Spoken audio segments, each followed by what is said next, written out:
Good afternoon, Colorado. Good afternoon, everybody listening outside of Colorado. I'm Josh with K4CO Radio. Hopefully you're having a good Monday. I don't know about you, but I love this weather outside, and my guest loves this weather too.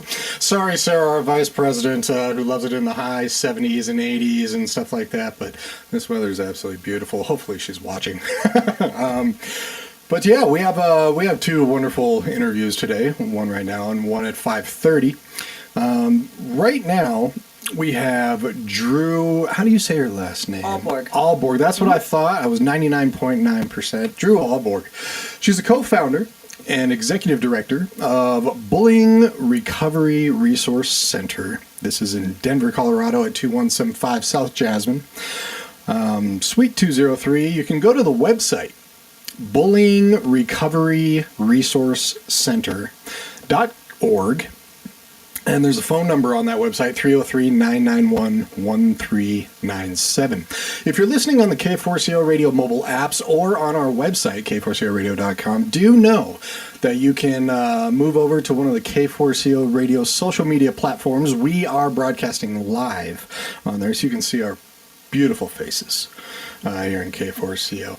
And if you have any questions or comments or anything like that, you can just type those into the comments, and my producer, Sabino, will alert me of those. But let's get to it. Drew, how are you today? I'm good. Like you said, the weather's beautiful. I kind of like the damp and a little bit of a chill. Get out my sweaters. It's awesome. I'm ready for fall. Yeah. Definitely. Favorite time of year to hike is right now, too.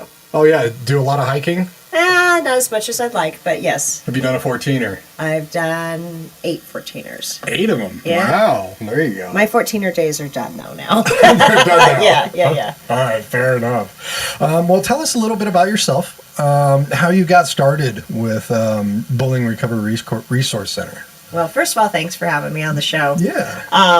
So Bullying Recovery Resource Center, we go by BRRC. We were founded in 2017. That's when we got our 501c3. But that was after my son was relentlessly bullied when he was in middle school. Mm-hmm. And it was so bad that, give you the real highlights, highlights or lowlights, however you want to call it. We removed him from the school. We really got very little support from the school. We reported it quite often. He started not wanting to go to school. We put him in counseling. The counselor diagnosed him with PTSD, anxiety, depression. He was suicidal and did try to take his life. So we removed him from the school, and we're at a loss of what to do. What kind of resources are out there? You know, we, through the course of a lot of things, we decided to file a lawsuit. Didn't know what kind of lawyer, to hire. She did the absolute best she could. But through that whole experience, and we got in touch with an expert on bullying who happens to live in Colorado, and she's the one that said, yes, this is bullying. I'm going to tell you why. I will be your expert witness when you go to court. Mm-hmm. We didn't get that far. We went through depositions, and they wanted to settle, and we ended up settling because we're just kind of at the end of our rope.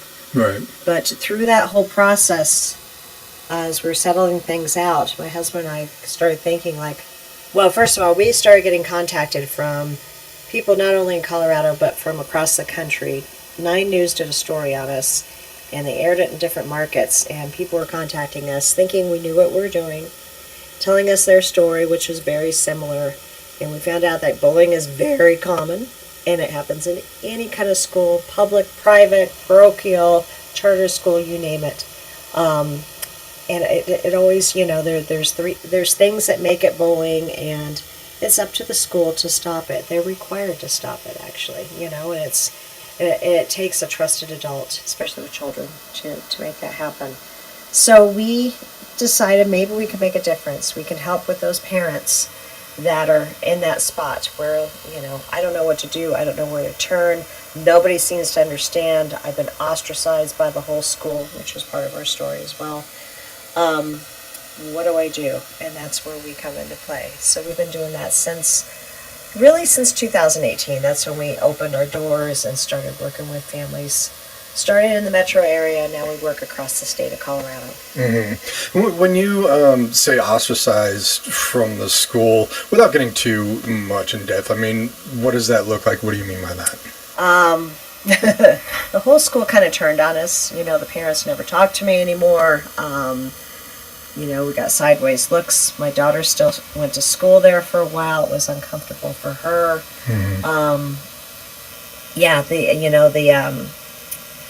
The whole the administration just kind of turned their backs on us, and they really did nothing. Going through a lawsuit, we found out that there's really no consequences for the kids, and it was multiple kids that bullied my son. There's no consequences. One of them got a half-day suspension, and that was it. Right. So,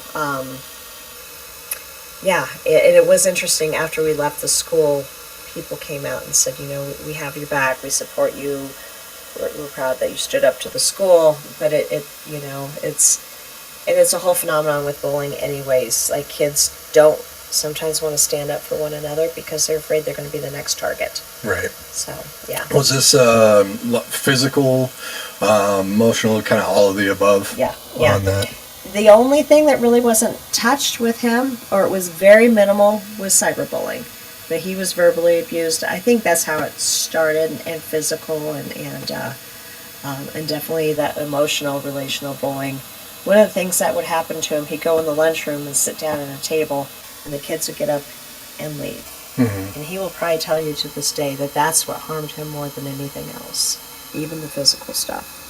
It's just so, it's devastating, I can't tell you too, so let's turn to something positive. Yeah. He's a college graduate. He just graduated this year. He's doing very well.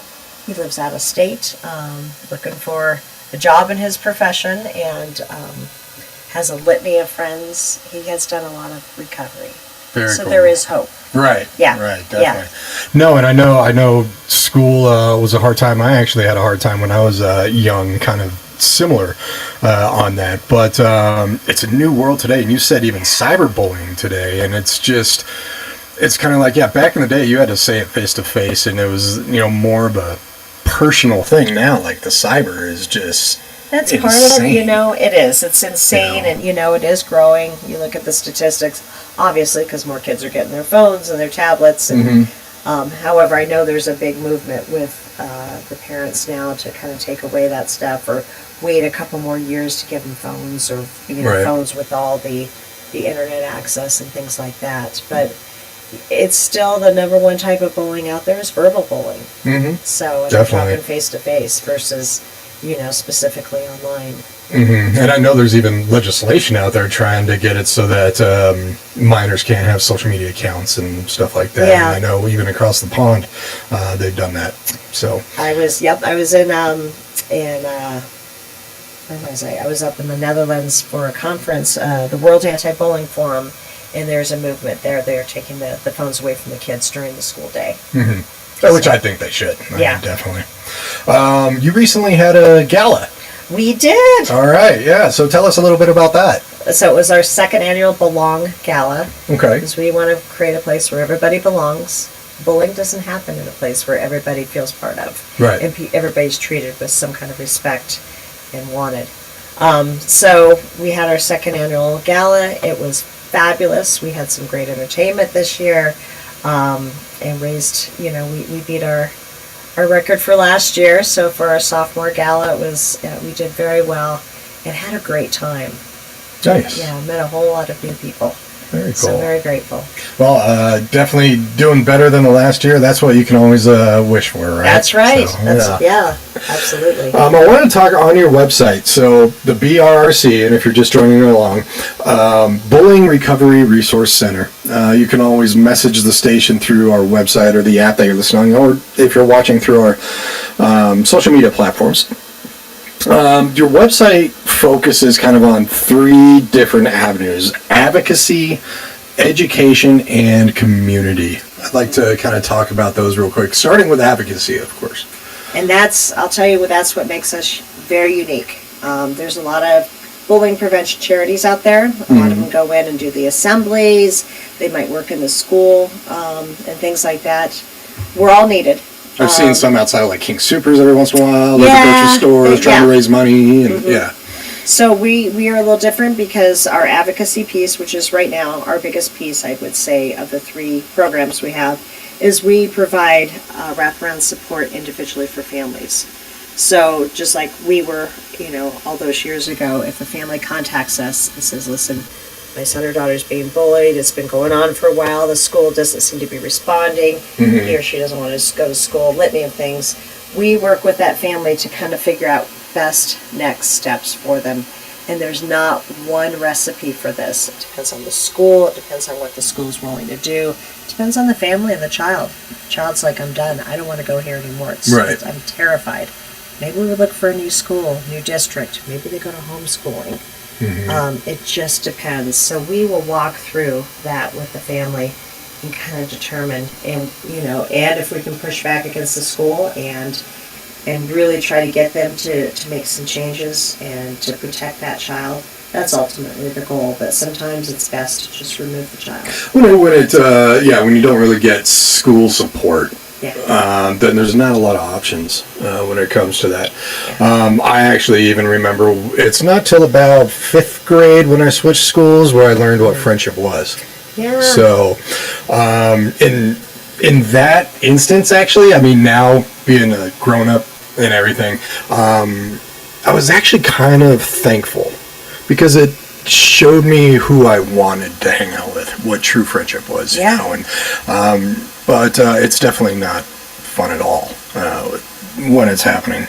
And the education piece when it comes to this, so you have the advocacy for the child and the family, and then the education piece. What does that consist of? So we launched a class for parents and caregivers called Navigating Bullying Together, Parenting for Prevention. And that is it's fully funded, so it is free of charge to any parenting group.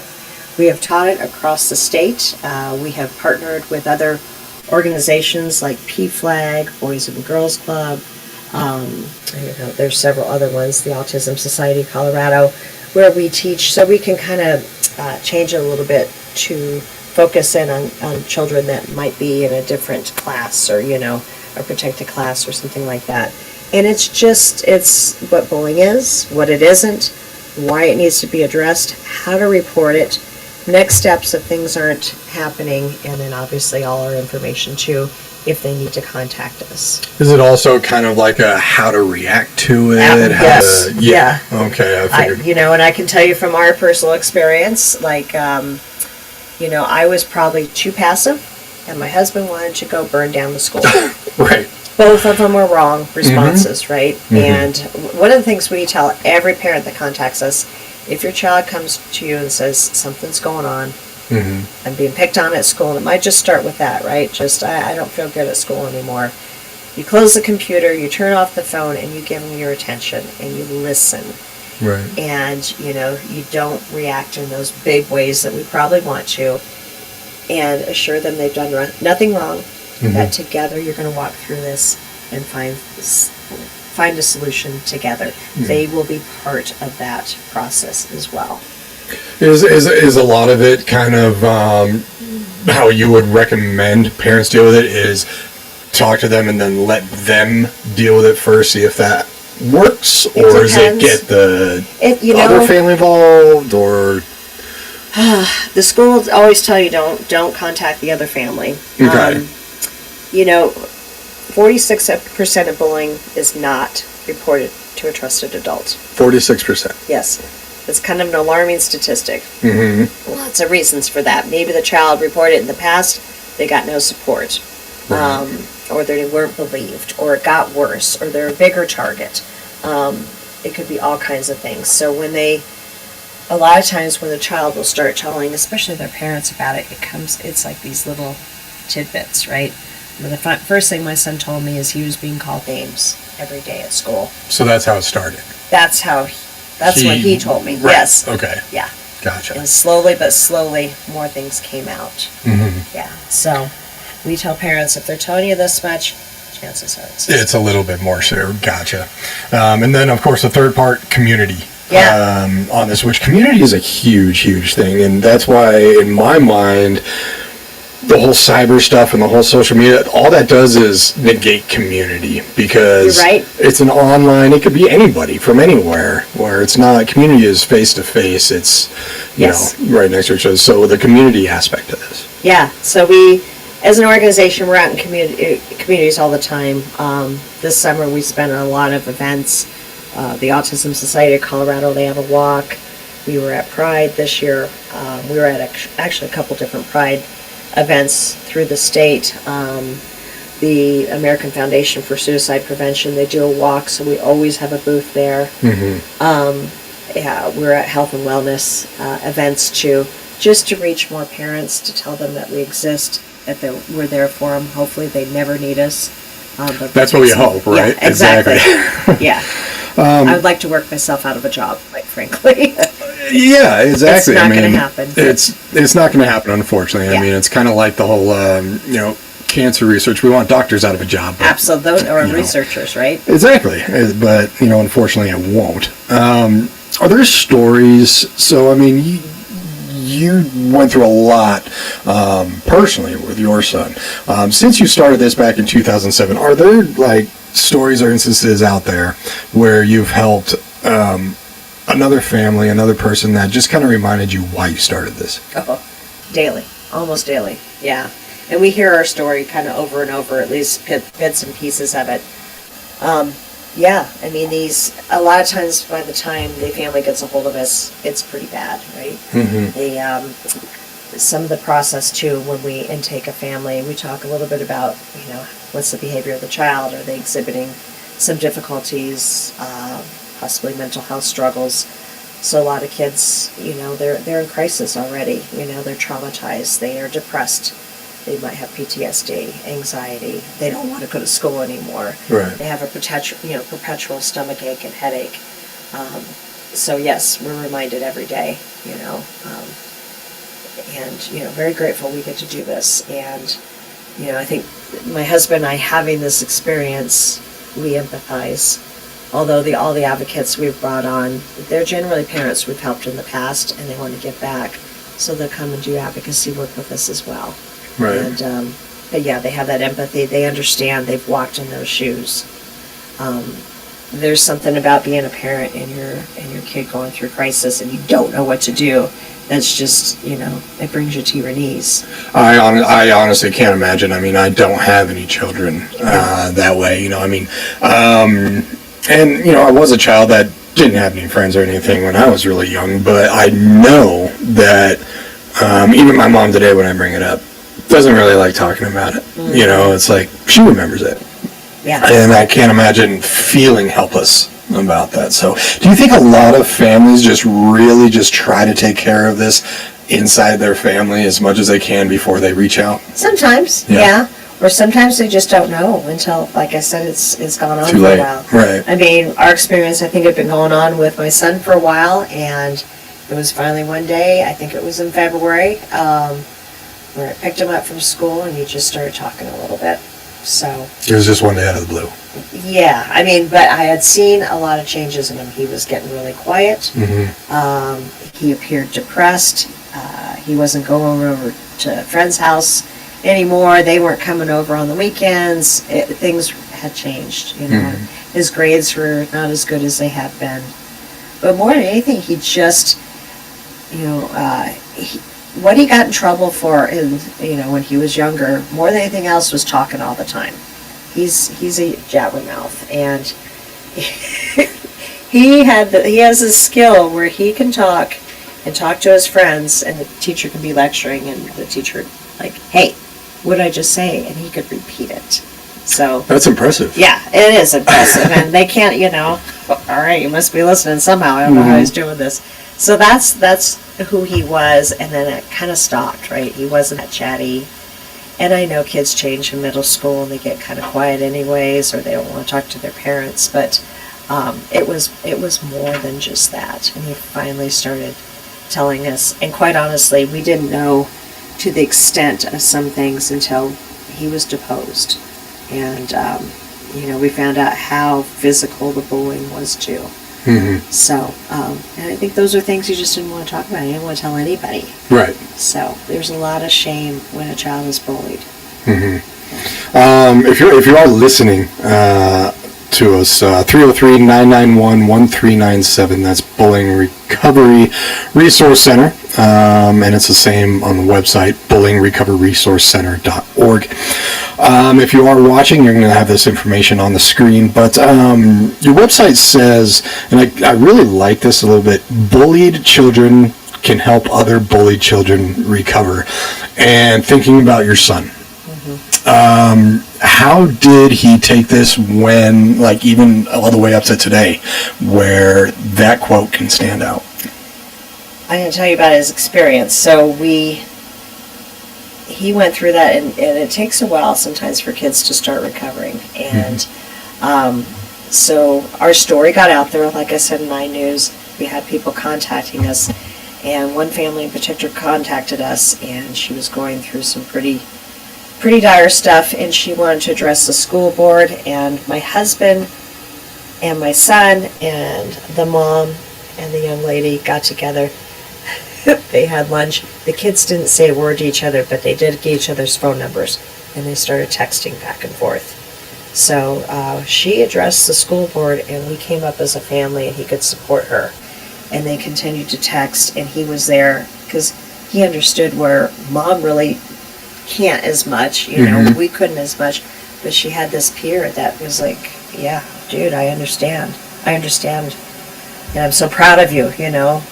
I remember showing up at the school board meeting, and she's like, come here, and put my son right next to her, and, you know, are they friends today? No, but he was able, you know, it's that shared experience and that strength, you know, was really helpful to both of them. Right. Yeah. Right. And I bet that's going to help him a lot in his life too. Yeah. Just that. Because a lot of that, I think, is just being able to recover from it and what you learned from it. You know, if you don't learn from it, then you're not really learning anything, and it doesn't help. You know, it's hard to recover. Oh, yeah. The BRRC blog or journal. What is this? Because this was on your website, and there's a lot of different articles. Yep. So we do a monthly newsletter, and then we'll throw it up on the website. And most of them are written by me. Every once in a while I have a guest come in and write for us as well. And, you know, it's a piece of bullying. I know a couple months ago it was about, you mentioned friendships earlier, about how to form healthy friendships, because that's a deterrent to bullying. Right. There's a lot of research out there that says if you have even one good friend that has your back, if you get bullied, you're gonna be able to recover better if you can kind of watch out for each other. So if you learn how to be a good friend and how to pick good friends, it's almost like a little bit of a shield that you get to carry. But, you know, we've written about the different types of bullying, statistics, you know, the relationship between suicide and bullying with children on the spectrum, which, by the way, is our number one client. Probably 30 to 40% of the families we have helped, they have a child on the spectrum with autism. Oh, with autism? Yeah, ASD. Okay. So people with autism, for some reason, they attract bullies. I hate that word, but yeah, I know. They're more targeted, more right? targeted on it. Yes, yes. Wow. And then if you go to your website, bullyingrecoveryresourcecenter.org, there's a Get Help intake form. Is this how people contact you? Yes, yes. Okay. So even before they call us, if they fill out that form to the best of their ability, and it's, you know, it asks all kinds of questions about when did it start, what school district you're in, gender, are you in a protected class, all that kind of good stuff. And then that goes to one of our advocates, and they will reach out, and that's kind of where the process starts. And we kind of, you know, get some information, see if we need to move immediately on some things. There's some tactics that we can take immediately. Maybe we need to report back to the school again. Maybe it's just some general knowledge that we can share with the family, and it kind of works its way through. Or the school does the right thing, and they do try to mitigate it and stop it. Right. Yeah. Right. A lot of times I would ask somebody, if you could go back, you know, and if you could tell a kid something. But I'm going to switch it up this time because you're the parent in this situation. And for all I know, there could be somebody listening who their kid might be going through something. What would you tell yourself? My biggest regret, and I do have, there's a few things I wish I'd done differently. I'll be honest, the day he told me about being called those names, and he threw out, he said it was at least 50 times today, I didn't quite believe him. And I never told him that, but I think it was probably that and more, now that I know. So as much as, it feels like, oh, that's just too much, there was that part of me, he had been at the school since he was 3 years old. Oh, wow. Like, how could this happen? We were part of the school. We were, my husband and I did service work at the school, and how could this happen? It was so hard for me to wrap my head around it. How could they let this happen to my son and our family? And if I could go back, just immediately tell him right away, you did nothing wrong, buddy. It's not okay. This is happening. What should we do? Let's talk this through. Mm-hmm. Do you feel comfortable? Do you want to report it with me? Do you want your dad and I to report it? How do you want to progress? Right. Yeah. So a lot of it is just listening. It is, and it sounds so silly, right? But that's the first thing I tell parents, like, just listen. And if you cannot have those huge emotional, I'm gonna go kill somebody. I think that's half the parents. They really just want to do that. Yeah. They just get so angry. It's so scary. And they want to solve everything. Yeah. Because I can't imagine having a kid that's just hurting and you can't do anything about it. On the website, there is a donation thing. And you just had your gala, which had a lot of success to it. What do the funds go for in paying for with this program? And this probably adds along to it, but you work with a lot of other charities that promote the same cause, or similar. Yeah. So that's a great question. So there's several things. Obviously, when we advocate, we have to train our advocates. There is some training we kind of keep up with as well with them, so that costs some money. We've done the work to see that it's about an average of about $500 to work with a family. And sometimes, honestly, it's a phone call or two. Mm-hmm. And there's been families we've worked with for years. Right. And a lot of families we keep in touch with. I'm sure every situation's different. Every situation's different, but Right. we averaged it, and it's about $500 a family. So that's where some of the money goes. It helps us go out to these events and meet people. We meet hundreds, if not thousands, of people on a Saturday morning coming through, and that's paid off for us because we got a call from in Buena Vista a couple months ago. Hey, can you come teach a class to us? Well, how'd you hear about us? Well, someone in Salida had your information. I'm like, I don't know. So it's important that we get out and talk to families and just let folks know we're here. We go out and do trainings as well with professionals. So Professional like teachers and we're actually that's kind of our next thing is we want to get into schools, and we have a school and a district that we're targeting to actually go in and kind of go from the top down, work with the administration and the teachers and all the stakeholders, the parents and the kids, to talk about what bullying is, look at their policies and procedures. Are you following those? Why or why not? How can we set up this school and this environment to have less bullying? How can we change the culture here?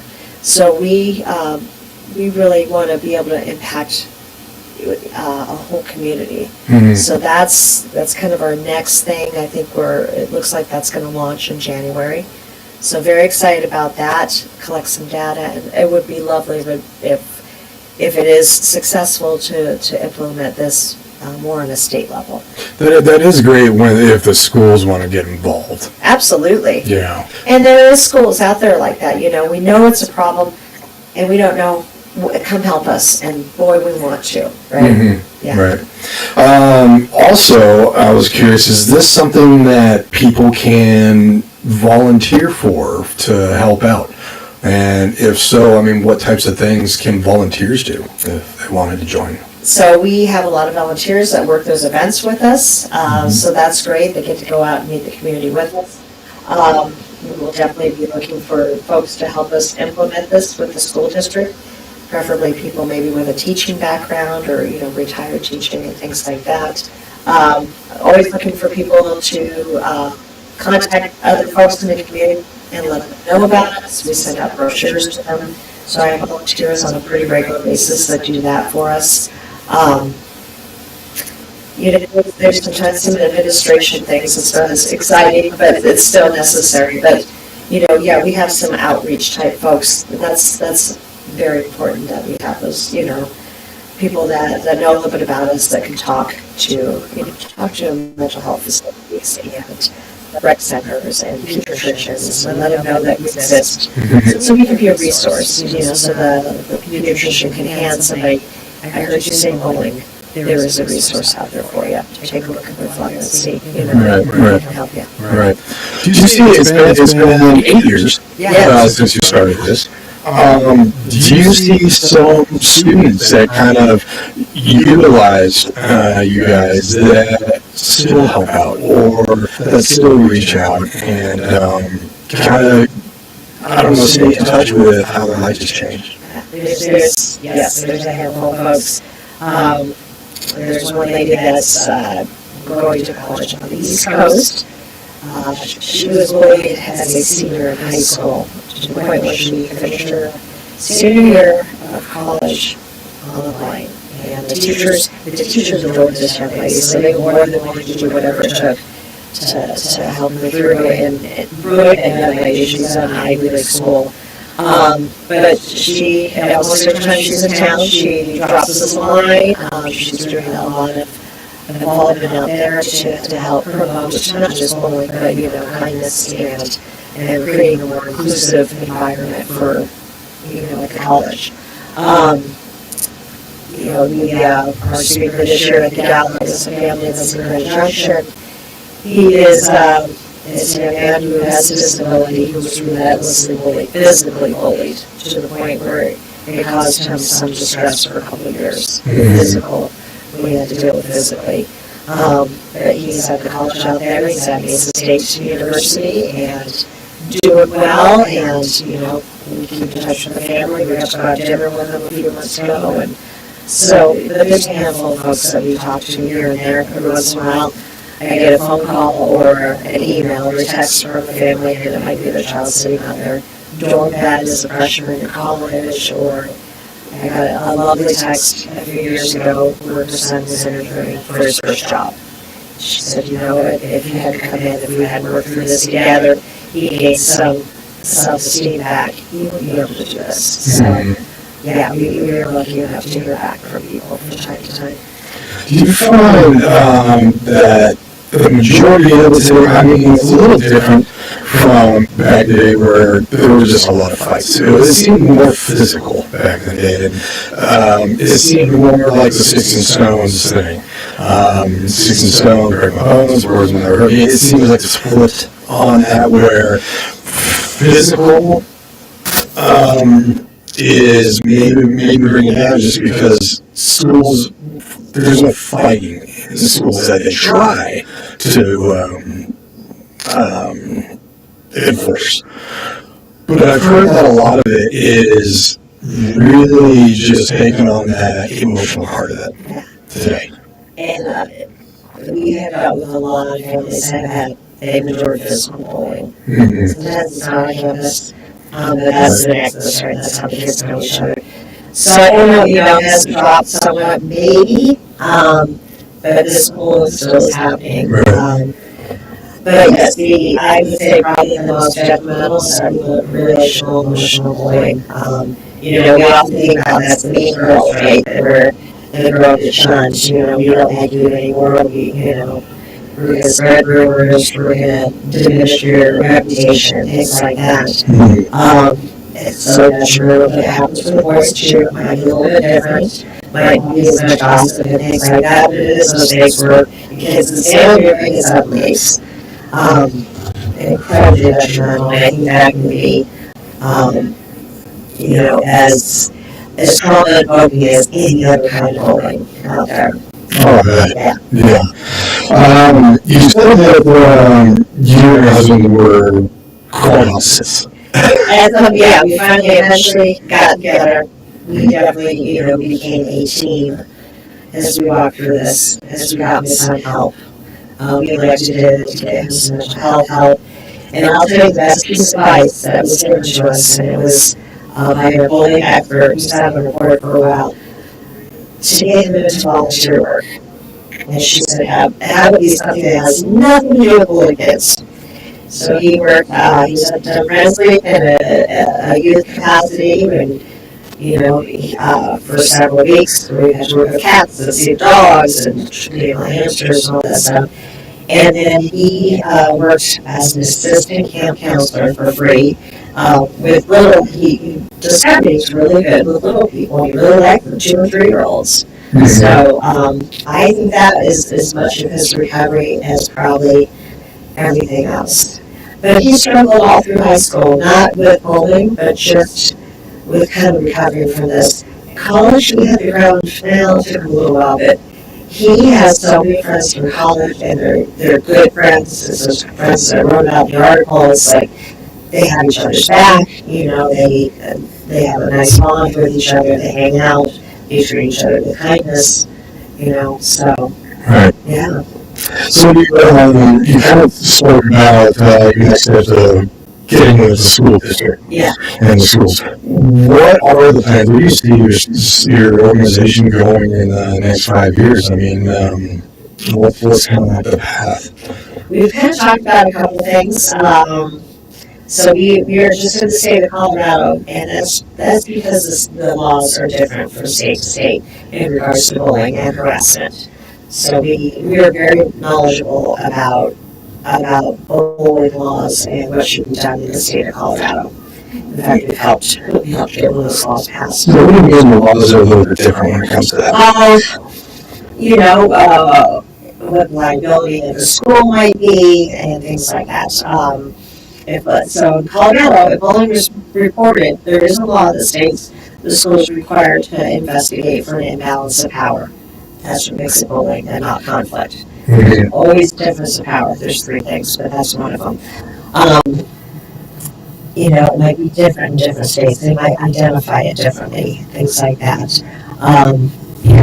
Texas has they're the only other state I can find that has an organization kind of like us that does the advocacy. And they work under a law, they are called David's Law, which that law says it's illegal for someone to go tell someone to kill themselves. Great law, right? Mm-hmm. We'd love to get that on the books here too. But so we've talked about possibly forming in different states and having probably a family like ours, like start it up. We would provide them all the resources, the training, the expertise. And then we've also talked about possibly going across the country. So there's a lot of organizations out there that are across the country, and we even heard from across the country when all this happened. Yeah. When you started it. Yeah, it was mostly families that contacted us, but and like I said, a lot of the anti-bullying organizations, they go do the assemblies, they might go do some cultural changes in the school. One of my favorites is Rachel's Challenge, who happens to be a local organization that works across the world actually. And what they do is, and it's not necessarily anti-bullying, but it is. They go in and help create a culture that's more inclusive, that's kind. They form clubs in the school, do random acts of kindness and things like that. So it takes all of us. Right. Yeah. It definitely does. If you're just joining us, Drew Ahlborg, which is the co-founder and executive director of Bullying Recovery Resource Center. You can go to bullyingrecoveryresourcecenter.org for more information, and they have their phone number in there, 303-991-1397. You just had your gala recently, and is there a place where people can see all the events, all the different places that you guys are going to be at? Well, I need, yeah, they should be online. So our next event that we're planning, kind of fundraiser slash, Mhm. is we do a Top Golf event, and I think that's going to be in late February this year. It's a great afternoon. That'll be our fifth annual one. Get people out and have a good time and raise a little money. I think we're talking about actually doing a golf tournament as well in the spring. We have a couple board members that are golfers, and I'm like, yeah, I'll do all the back end stuff. So, yeah. And at Top Golf, I mean, that's going to be fun. Oh, it's a great time. It's a great time. And you don't have to be a golfer. Right? You just need to go out and have a good attitude and have fun. Right, exactly. I've heard a lot of kids are actually getting into golf because of Top Golf. Oh, I bet. Yeah, I bet. exactly. Anything else that you want to tell us about? It's a great organization. I absolutely love this. Check out bullyingrecoveryresourcecenter.org. Anything else you want to throw out there, especially maybe even like some signs for some parents or anything like that as to what you would recommend to look for, or anything to just kind of be a helpful person if somebody is listening who's wondering. Okay, there's two things I want to mention. First of all, I love, as a parent, like I said, a lot of times they don't tell you right away.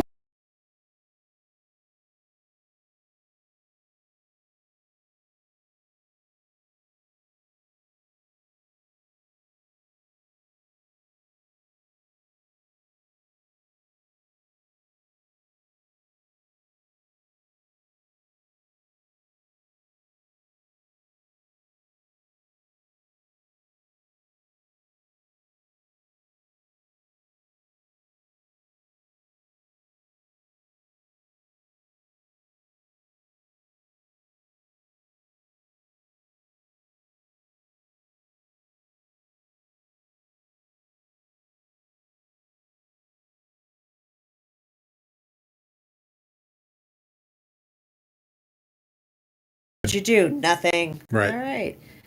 Who'd you have lunch with? You haven't talked about Joe lately. What's going on with Joe? You hanging out with Joe? Mm-hmm. All kinds of things like that you can kind of. What's your favorite class? What was your least favorite class? What happened? What's going on? Right.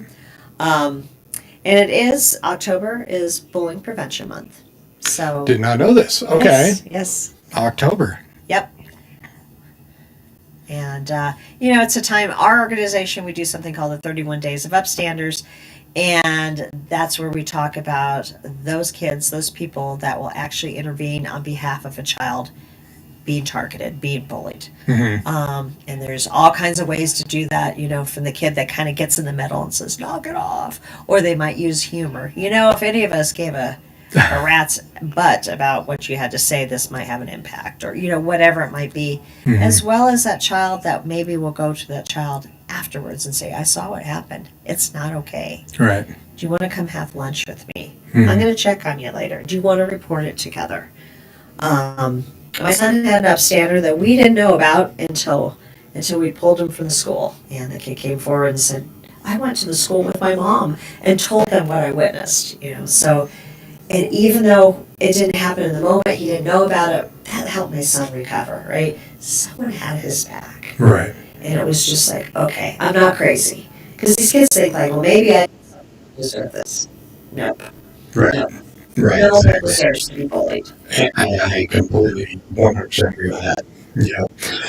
And as you said before, a lot of times it's just having that one good friend. Yeah. Or one good adult in your life, and someone you can trust has to be a trusted adult. But it doesn't necessarily have to be the teacher. It can be a counselor, it can be the school yard monitor, it can be a bus driver, it can be someone in the cafeteria. Right. If a child has someone like that, a go-to person at school, that's going to help so much too. It helps them recover. It helps them have someone to report it to, that they trust that will have their back. Right. So, if we work in schools or work with kids, we become that person. Exactly. Yeah. Well, Drew, thank you very much for coming in. I really appreciate Thank you this. so much. Yeah, of course. Bullying Recovery Resource Center. They're right here in Denver, 2175 South Jasmine Street in Denver. You can go to Recovery Resource Center.org. 303-991-1397. I absolutely love what you're doing. I love the work. Because, yeah, kids need to be kids. They need to have fun. That's when your life is innocent. This adult You assessment never get is it back, fun. right? Yeah, exactly. Yeah. Responsibilities start piling. They do. Exactly. Well, thank you very much for coming in and hanging out with us. Yeah, no problem. Definitely stay tuned. We have the afternoon mix of music coming up soon. 3 p.m. to 5 p.m. That's in 15 minutes. And then later at 5:30, we have a member of Veterans Whiskey Society that helps veterans and Colorado first responders, which is going to be awesome. We have Randy Holmquist and Jack Gillette coming in. So take care, have a great afternoon, and we will see you soon.